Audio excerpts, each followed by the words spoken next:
Alright, ladies and gentlemen, welcome. Today is 11th of Feb 2021, 7 minutes past 12 local time. This is cable on a 4-hour chart, trading 1.3821. This is an advanced video, okay? I've done many videos before where I explain how you can predict the price movement against the dumb money. Now, let me explain. This is more tricky here, alright? Now, if you're an inexperienced causality trader, you may think, well, this is an easy buy because look, below the price we have all the dumb money shorty accumulations, so they need to price them in and go up, and so I buy against the pullback up. But it's not that easy, okay? In that particular situation, we have a high dumb money tolerance, okay? So actually, the price can go down and even let those shorties win. Even if there's a little pullback up, yeah, there is a high likelihood that the price goes down, and the up move is not even tradable. Why is that? Well, there are several reasons for that. I will not disclose all the reasons because there's also one aspect related to the meter levels. But what I can say is, when you look at the hour chart, as I've shown with the dumb money switch indicator before, you can see that there's, first of all, both lines are very low, and secondly, the longies are slightly above the shorties. So that means, as I've shown in the video before here on the channel, the dumb money tolerance is high. That means those shorty positions here are within the dumb money tolerance.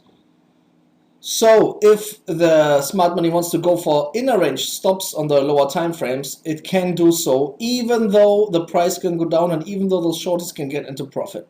Okay, it can even be that if there's a down move, some of those shorties can close in a profit exceptionally. Okay, so that's an advanced example. It's good to understand the higher aspects of the game, and this shows you also when the dumb money is allowed to win a bit.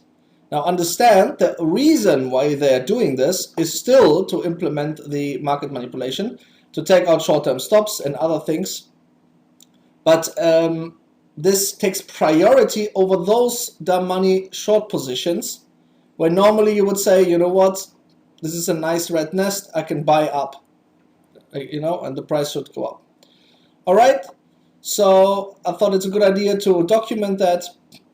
So even if there's a little pullback up, there is quite a high likelihood that the price goes down in the range, even though shorties will get into profit there.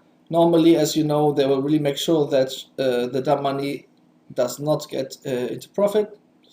Of course, on top of that, we have a little dumb money switch going on. It's not much, but as you can see, the activity of dumb money sellers goes down while there's a little activity by dumb money buyers.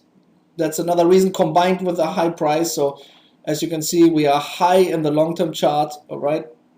So the longest who get in here, they enter at very bad prices, at very expensive prices into the market, and at that high price levels, of course, the price is sensitive towards that as well.